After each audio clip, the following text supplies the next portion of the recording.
Você que costuma passar várias horas da sua vida parado no trânsito, provavelmente já deve ter pensado em como seria bom ter uma solução de transporte capaz de levar as pessoas a grandes distâncias em pouquíssimo tempo. E se eu dissesse que um ímã pode ser a solução para este problema? Você acreditaria? Pois é isso mesmo.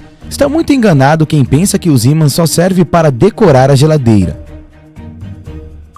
Na Europa e no Japão, por exemplo, os ímãs têm sido estudados já há algumas décadas como recurso para um novo modelo de transporte coletivo, conhecidos como trem de levitação magnética ou simplesmente maglevs.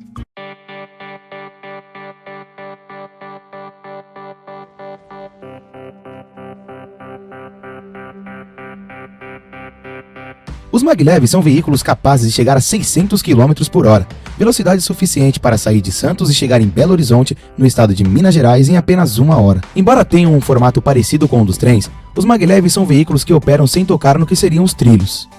Sim, eles se movem flutuando ou levitando alguns centímetros em relação à linha. Tudo isso graças a um fenômeno da física chamado eletromagnetismo, que envolve ímãs muito poderosos, os chamados superímãs. Enquanto a gente ainda não consegue usar um veículo desse tipo em tamanho real, que tal se fizéssemos uma versão caseira de um trem eletromagnético e estudássemos os principais conceitos de física envolvidos? Que bom que você curtiu! Agora prepare-se e vem com a gente! Para fazer o seu trem magnético caseiro, você irá precisar de fio de estanho de 1 mm de espessura. Nessa experiência, nós utilizamos um rolo de 500 gramas. Pilha AAA, também conhecida como pilha palito. Imã de neodímio, o grande aço desse experimento. Deve ser um pouco maior do que o diâmetro da pilha. Usamos aqui peças de 11 por 2 mm. Como material complementar, utilizamos um tubo com um diâmetro um pouco maior do que o do ímã. Servirá para enrolar o estanho. Também usamos cola quente e resina epóxi. O experimento em si não é difícil, mas será um pouco trabalhoso. Mas acredite, o resultado vai valer o esforço. Com todo o material em mãos, vamos montar a bobina por onde irá passar a pilha. Para isso, podemos usar o tubo de PVC, de metal ou mesmo de caneta, para usar como molde do estanho. O importante é fazer espirais de tamanhos regulares e um pouco maiores do que a pilha. O trabalho basicamente é enrolar, continuar enrolando, e enrolando, enrolando, e quando você menos esperar, 3 bilhões de anos depois, tá pronto, eis a sua super bobina de estanho. É a hora de preparar o trem magnético. Vamos separar 2 grupos com 2 ou 3 superímãs. Una uma das extremidades da pilha a um grupo de ímãs e alinhe o segundo grupo na lateral do primeiro. Sem mudar a posição desse segundo grupo de ímãs, coloque-um com cuidado na outra extremidade da pilha.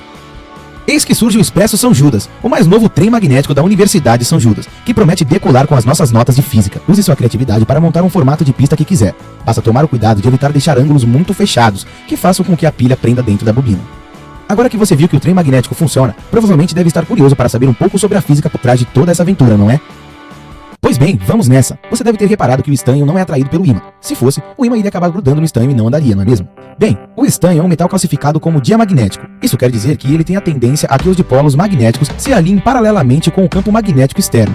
O ímã é coberto por uma capa de metal que, quando toca a espiral de estanho, conduz corrente elétrica no pequeno trecho do rolamento que envolve a pilha e os ímãs. Você pode não ter percebido, mas organizamos os polos norte e sul dos ímãs da montagem do experimento e colocamos o polo sul grudado tanto do lado positivo quanto do lado negativo da pilha, deixando o polo norte virado para fora dos 2 lados. No lado negativo da pilha com os ímãs, cria-se na espiral de estanho o polo sul, e no lado positivo, cria-se o polo norte. Como sabemos, polos opostos se atraem. Então, o lado negativo da pilha, que está para o norte, e o lado sul da espiral tentarão se encontrar. No outro lado, por serem polos iguais, eles se repelem. Então, ao mesmo tempo que temos o sul puxando o norte, temos também o norte repelindo o norte. Assim, de modo como os ímãs foram arranjados na pilha, a polaridade existente orientará o movimento da pilha no mesmo sentido, provocando o movimento do conjunto.